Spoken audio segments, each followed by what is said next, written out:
Hi, everyone. I'm Ian Lynch. I'm a proud member of the Canadian Kennel Club, and I'm really lucky today because we have with us today Marc Ralsky. Marc Ralsky is now the CEO for the International Partnership for Dogs. Welcome, Marc. Thanks, Ian. Nice to see you. Nice to see you as well. Tell us all, how did you get started in dogs? Uh, I think my first dog was imaginary. I think my parents told me that I told all my friends I had a dog in the basement. So that was my first dog. But my first dog was actually when I was 13. I convinced my parents that we needed a dog, and our heritage is English. So my parents said it had to be an English dog. So I figured, how much better could it be than to get a corgi? Yeah. So because if the Queen had one, it was good enough for us. So we got a Pembroke Welsh corgi. She was actually a fluffy. Um, so she had the fluffy coat, and the breeders basically couldn't use her in anything because she was fluffy. So we took her home, and her name was Buffy the Fluffy. And that was my first entree into purebred dogs. I tried doing obedience with her, and that didn't go really well. But she was a great dog, and she had a great pedigree, actually, in hindsight. And that was our first dog. And then when I got married, we fell in love with my wife's cousin's dogs, which were Siberian Huskies from a breeder up in, I guess he was near Orangeville. And we end up getting a dog from him, and that's where it started. And the potato chip syndrome hits. So you start getting another one and another one and another one. So And you've had top winning Siberian Huskies. And right now is very exciting for you, perhaps the most exciting time of your whole dog life, because you're one of the owners of Striker, Vanderbilt and Pramtown's Lucky Strike, the right. #1 Samoyed in the history of the breed, winner of the working group at Westminster twice. How does it feel to own such an amazing and prestigious dog? It's he's home now, so he's actually right in front of me and having a nap.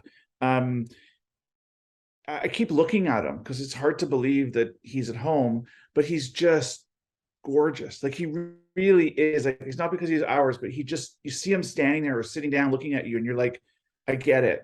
And I see him in the backyard, and he'll just, go by us, and I'm like, I get it. Like, it just, when it's there, it's there. And he's just one of a kind. He really is an amazing animal. He's really taken us to a lot of different places we never thought we'd go. I mean, you dream about Westminster, you dream about winning the breed, and we've been lucky to win the breed a couple of times with our Siberian Huskies. But to win the breed and then go on to winning the group twice, 2 times in a row, it's pretty uh, bucket list check. That won't probably happen again because it doesn't happen very often, right? It's only once a year, and it's so it's yeah, it's pretty amazing. It's pretty cool. I mean, we've had top dogs. We have the all-time winning Siberian Husky female in the States. We have the all-time winning Siberian Husky in Canada. And I don't know, we've got like 300 best in shows with all of our dogs, but he's at home. So it's pretty cool. I love that. And you're in Toronto, so I'm sure like you can't get 4 feet out of your door with that dog on a leash without someone stopping you to ask about him, to pet him, to take a photo of him. Yeah, He's and a celebrity. I have to tell you a funny story. I was walking the dogs when we first got him home a couple weeks ago, and I see these people every day for years because you walk the dogs at similar times. You see the same people walking in the community. And this woman stopped, and we've only just really said hi, hello, hello kind of thing. And she stopped, and she's looking at Striker, and she's like, he's magnificent. And she's got a very strong Parisian accent. And she's like, he looks so familiar to me. I don't know why he's so familiar. Anyways, it ended up that she watches Westminster every year, Yes. watched this year's and last year's. And when I said, well, did you watch the show? And she says, yes. And I said, well, this is Striker who won the group. She just like, it was really funny. Like, she totally knew who he was. And she's like, I know if you Google Striker the Samoyed, there's all this stuff about him. So, and this is just a lady in the community, right? So it's pretty cool. And yeah, we do get stopped a lot. So I'm having to have him groomed all the time. So Yeah. I'm learning how to groom a Samoyed, which is 3.5 hours start to finish. Oh my goodness. So Well, yeah, it's no, well worth it. He looks yeah, no, it beautiful. is. Thank you. He's a real sweet guy, and he's fits in with our Siberian Husky, and yeah, it's all good. It's one of these perfect scenarios, so it's good.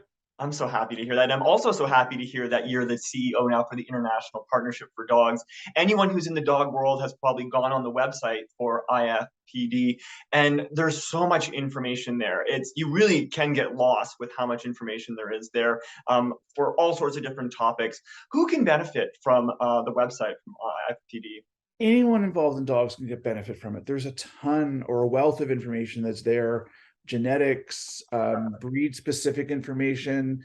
There's information about workshops. There's past workshops that have been on there about specific breeds or specific issues or challenges facing the purebred dog or dogs in general.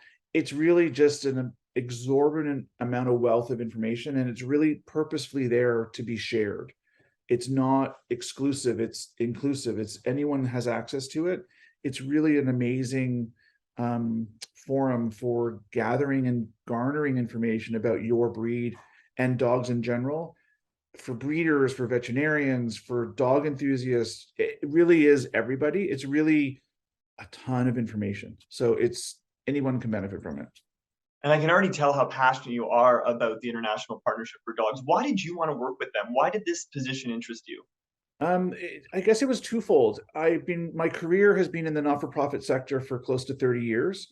And so that experience lent itself to what the IPFD needed and is, which is a not-for-profit organization.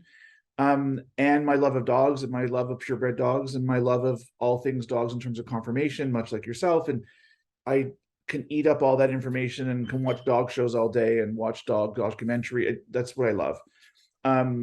So it was like a perfect harmonization of those two things, which was nonprofit management and managing, working with a board of directors of people from all different walks of life together, working on dogs, and also my love for dogs. So it was kind of like a perfect combo. And so when I heard about it and then I read about it, I was like, that's me. So, and thankfully they agreed that it was me. So it's been fun. It's been only 3 weeks, 4 weeks, and it's a lot of information coming at me, and it's interesting because it's international. So it's a lot of different perspectives, a lot of different backgrounds, and that's what makes it exciting because it's not one dimensional. So It's incredible, and it really is great to see ethical breeders from around the globe coming together, especially with the IFPD, as they offer the harmonization of genetic testing for dogs, and that's offered there. Why do you think breeders would be interested in the harmonization of genetic testing for dogs? What can they find there? well, they can find out tons of information specific to their breed, and that's really helpful. It also means that the markers and the information that's available through genetics is become harmonized. So it's going to be consistently cataloged and available, which means if you've got dogs from Europe, you've got dogs from other places in the world, the information is shareable, the information is intertwined, which means you're not alone, you're not on an island looking at information that may be genetic and not being able to compare it to other lines in other parts of the world with the same breed. It really just breaks down borders, breaks down walls, and it's what's exciting is the groups that provide the genetic testing and the DNA work, they're thrilled to be working together and harmonizing it. So if that's all working in a positive way, then everyone's going to benefit. So the breeders will benefit, and the end family who gets a puppy. I mean, if the breeder is able to do better at what they do and improve the health and the longevity of their breed or that litter, that's only going to benefit the people who take a puppy home. So Exactly. the end result is the best, right? It starts, and there's a ripple effect, and I've been able to see how that really does make a difference. I'll give you one example. I was on a meeting this week, and the woman who works with us, her name is Ames, and she was talking about the impact of the information that we have on the website. And it's hard to measure it because if one person goes to the website who say works for the Canadian Kennel Club and they take some information and then share it, the impact that information has is not one person, it could be thousands. And those thousands of people can then do a better job breeding, or then do a better job taking care of their dogs, or looking for a specific challenge or issue in the breed. So to see that effect for one piece of information that may have been shared from somewhere in Eastern Europe that was research, or something or paper was written, and someone in North America can glean information from it and then apply it to their breeding. and then share it. That's thousands of people that get the benefit of that one piece that wouldn't have been found otherwise. Because it's IPFD is really like a clearinghouse of information. It's a center for sharing. That's the premise of what they do, is share information with people that are interested in it and try to be a central location to house it all and to put it all together. Absolutely. It's super powerful, and it's super exciting to have a Canadian as the CEO of IPFD. In your opinion, what do Canadians bring to the global dog world? I think we've been very successful, and we have some very, very successful breeders in Canada, very successful internationally. I think of people like Richard Paquette with his Shih Tzus. I think of Judy Elford and with her Sammies. I think of the couple in Eastern Canada with the Pomeranians, Elaine Paquette with Bouviers, and her sister, got Kim LeBlanc with Siberian Huskies. And because we're a smaller country, I think we've been able to sort of breed more, I don't know what the word is precisely, or breed a little bit differently than maybe the other parts of the world. And we've been very successful when our dogs have gone elsewhere. And I think also our Canadian isms, and being a Canadian, we like sharing, we like working together. We're, I think, a reasonable people and listening to things. We're not very protest based. So we're not probably going to draw as many lines in the sand as other people would in other countries and parts of the world, just because of the culture. And I think that makes us to be a little bit more open to information, open to sharing.